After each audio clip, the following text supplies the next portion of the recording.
Thank you, everybody, for coming to the Aaron Torres Podcast YouTube page. If you could do me a quick favor, see that little subscribe button at the bottom of your screen? Go ahead, click that subscribe button. Really does help our channel grow, our audience grow, and I really do appreciate it more than you know. So click that subscribe button. Appreciate your support. Now, here's the video that you came here for. Topic of the day. Listen, bottom line, it's May. It's sort of slow. Not a ton going on in the college sports realm, but obviously as the college hoop season has ended, as the portal cycle is winding down, we essentially have a pretty good feel for how most rosters are going to look going into next season. I think you have some schools like UConn that's basically completely done outside of an NBA draft decision or two. I think Arizona's kind of in that same spot. And there other teams have other wants and needs, but for the most part, just about everybody has the skeleton of their roster set for 2024, 2025. There really isn't a lot of work to do. And so with it, look, I'm in the media. Everybody in the media puts out these way too early top 25s, really starting the night of the national championship game. And that's a total crapshoot. You don't know who's coming back. You don't know who's going into the portal. You don't know who's staying, whatever. But we are now in mid-May, okay? It's May 9th as I'm recording, May 10th, 11th, 12th, as many of you are listening. And so rosters being largely set, there really isn't that much that is going to change on these way too early top 25s between now and the start of the season. Again, maybe a UConn bringing back Alex Caravan or losing him, an Arizona bringing back Caleb Love or losing him. But there really isn't that much that's going to change. And so I bring it up because there is a team that I get asked about a ton when it comes to the way too early top 25s and if they are being disrespected in any way, shape, or form. That team, it is the Kentucky Wildcats, who, if you look at Torres's way too early top 25, available at AaronTorresOnline.com, I do have them in the top 15 with their roster largely set. But most of the other media either has them unranked or ranked way outside the top 25. And I'm here to say, I just frankly don't get it. So let's go ahead and dive in. Let's start, as I said, with Kentucky, two things. One, my way too early top 25, I have them at number 13. I'm not here to say that my opinion is right and others is wrong. But at the same time, it's worth noting that Kentucky's roster right now is basically set. By the way, they added their 10th player since our last show. If you listen to our Wednesday afternoon, Tuesday night show, we did mention Trent Noah, the 4-star that was committed to South Carolina. He decommitted, asked out of his letter of intent. I said it's going to be Kentucky. It ends up being Kentucky. And so I bring it up because with Trent Noah, Kentucky has its 10th piece of the roster. And so really outside of a Jackson Robinson, maybe the BYU transfer who's testing the NBA draft waters, Awuga Poplar testing the NBA from Miami, has a bunch of schools on his list. There really just aren't that many marquee pieces for Kentucky to add. And so I bring it up because, as I said, I have them in the top 15. But looking around the rest of the way too early top 25s, bluntly, there's just a lot of people that do not believe in the roster that Mark Pope has put together. Now, to be clear, I am not criticizing others in the media. But I am asking a question that, as I said, Casey, who listens to this show religiously, he put in the chat about a week ago. He said, Torres, why are we being disrespected in the way too early top 25s? And thought it was a good conversation to have. And so to be clear, here is where Kentucky is in the way too early top 25s of other big-time media members outside of Torres. Maybe I'm not a big media member, but the point is, outside of my poll, here is where it is. John Rothstein ranks up to 45 teams. He has Kentucky at number 43. Gary Parrish from CBS has them unranked. He ranks 25 plus 1. He calls it the top 25 and 1. That's 26 teams. And Jeff Borzello has a top 25. He has Kentucky unranked. So that is where others have them. And before we get into it, let me be clear. I just want to make this abundantly clear because one thing, if you listen to this show, I am not in the business of taking shots at other media members. Now, if somebody comes at me, I'm the old saying, I don't start fights, but I will finish them. So yeah, if somebody chirps at me, I'll say something back. But for the most part, the three guys I mentioned, John Rothstein's been on this show multiple times. I have a ton of respect for. Gary Parrish has been on this show a few times back in the day. I have respect for him. Jeff Borzello, I have respect for them. And it's not to say that they're wrong and I'm right, but I guess I don't really understand the argument for not having them in the top 25 at this point. Again, that's their opinion. I respect others' opinions, but I just don't get it. Because again, outside of maybe a Jackson Robinson, Kentucky is done adding pieces. And so if you don't have them ranked right now, what you're basically saying is you do not believe they will be a top 25 team going into next year. And even if they add a Jackson Robinson is good, but I would argue he's not good enough to move the needle from being like unranked to a top 10 team or a top 12 team or a top 15 team.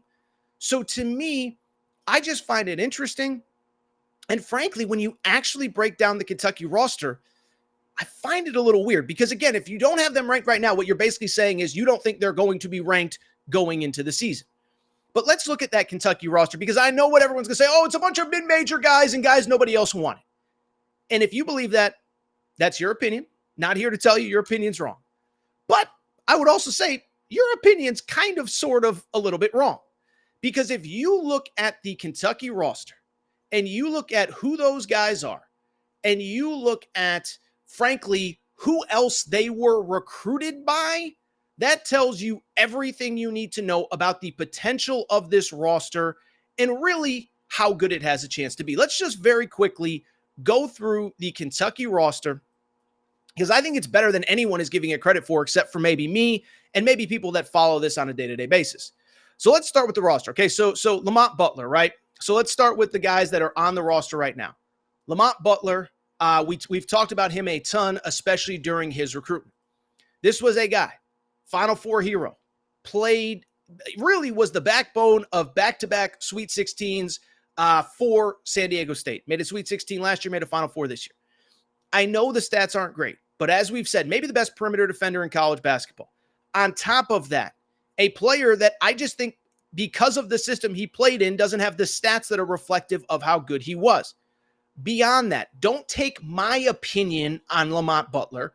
Take others. When Lamont Butler entered the portal, Kentucky wasn't the only school that reached out. Duke reached out. Bunch of Big 12 schools reached out. By the way, everybody's raving about all these great Big 12 schools at the top of the polls going into next year. What I can tell you is there are 2 Big 12 teams, I'm not going to name the schools, that were waiting to see if Lamont Butler entered because they believed that he was the point guard that they wanted that they could realistically get. By the time he entered the portal, it was too late. They took another guy. Lamont Butler goes to Kentucky, whatever. By the way, if you want validation or verification on how good Lamont Butler is, don't take my word for it again. Ask Mark Pope. Look at Mark Pope's actions. Because what did Mark Pope's actions say? Lamont Butler enters the portal on a Wednesday night. By Friday morning, the entire Kentucky staff is flying out to Vegas to meet with him. So if Mark Pope believes that he is the point guard and the face of the organization going forward, who am I to disagree with that?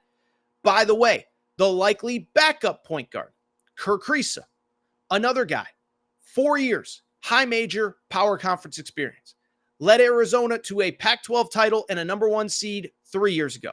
Led Arizona to a Pac-12 tournament title and a number 2 seed 2 years ago. This year, weird year, West Virginia, whatever, but he averaged 11 points per game, 5 assists, 41% three-point shooting, whatever. Did it in the Big 12. So this is a 4-year college point guard who has done it at 2 different spots in the Power 5. Sounds pretty good to me as what is likely your 6th man. Let's keep it going. Kobe Brea. Kobe Brea, does that name sound familiar? How about this? Again, don't take my opinion on how good he may or may not be. Take everybody else's opinion. Don't even read the portal rankings, whatever. Kobe Brea's Final 5 a few weeks ago, before he committed to Kentucky, do we remember what the Final 5 was? It was UConn, Kansas, Carolina, Duke, Kentucky. So the bottom line is 5 of the biggest programs, maybe the 5 best programs in college basketball right now, believed that he was a priority and he was a guy that they wanted. Now, ultimately, by the end, other schools took other guys. You can only get one. But if Bill Self says you're good enough for Kansas, if Dan Hurley says you're good enough for UConn, on and on, I think you're probably a pretty elite basketball player. Let's keep it going. Otegaowa averaged 11 points per game in the Big 12 this year. Now, he had kind of a quiet recruitment. We don't know who else he was recruited by, but he averaged double figures in the toughest conference in college basketball. By the way, Andrew Carr averaged almost 14 points per game in the ACC for Wake Forest. So you have two guys right there that have averaged double figures in a power conference. Let's keep it going. By the way, Andrew Carr, I forget all the visits that he had lined up, but I know Texas Tech wanted him. I want to say maybe Villanova or something. But again, was being recruited by big-time power conference schools. Let's keep it going. How about the big guys down low? Brandon Garrison, former McDonald's All-American that John Calipari wanted at Arkansas, that Rodney Terry wanted at Texas. So you are talking about a former McDonald's All-American that two of the biggest schools in college basketball, two SEC schools with seemingly unlimited NIL. Brandon Garrison said no to both of them and decided that instead he wanted to go to Kentucky. Oh, by the way, Amari Williams, 7-foot center, was recruited by everybody when he hit the portal, came down to Kentucky and St. John's. He ultimately chose Kentucky over St. John's. And so let's just take a deep breath. Let's just talk about it, because the team that everybody is saying is not a top 25 team. This is what their roster consists of here on May 9th, okay? You have three guys who averaged double figures in the power conferences last year. Kirk Kriisa did it, Otegaowa did it, and also on top of that, Andrew Carr did it. You have a former McDonald's All-American as a backup center. How many schools in America can say that, period? And it's not like the kid is coming off injuries or he's this or he's that or he's hurt or he's whatever. Everybody wanted this guy. Arkansas wanted him. Texas wanted him. Kentucky got him. Their starting center, two-time defensive conference player of the year. Every school that needed a big man in the portal went after this guy. And oh, by the way, they have some nice pieces coming in. And so the bottom line is a couple things. One, I'm not here to say this is the best team in the country. I'm not here to say that it's better than Kansas or Alabama or UConn. It's not a perfect roster. By the way, perfect rosters don't exist in college basketball. Doesn't happen. So it's not a perfect roster. All the pieces aren't perfect. You didn't get every guy you want in the portal, but guess what? Nobody gets every guy they want in the portal. Nobody gets every guy that they want in recruiting. Nobody gets every five-star. Nobody, listen, John Calipari doesn't get every five-star, every guy that he wants. Dan Hurley doesn't get every guy that he wants. So I'm not here to say it's a perfect roster, and I'm not here to say that they probably couldn't use one more really good piece. Kentucky fans know that too.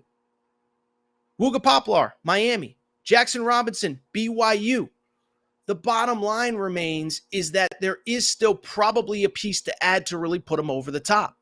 But as I said, when I say put them over the top, to me, Jackson Robinson puts them in the conversation as an SEC championship caliber roster, as a team that can legitimately get to a Final Four, not by just getting into the tournament, but by being a 2-3 seed that is in the top 10 to top 15 all year. And so again, just want to make one thing clear. I'm not taking shots at other media members. This isn't to say that they don't know what they're talking about. Everybody that does this that I have met takes it seriously, works hard. I respect their opinions, but I just don't get it. I just don't see how you can argue that the roster Mark Pope has put together is not a top 25 roster right now, this second, and that it can't get even better with Jackson Robinson. And again, you add Jackson Robinson to a team not in the top 25, now you're probably talking a top 20-ish team. I'm sorry. I see a top 15 team already that Jackson Robinson, I believe, would take to another level.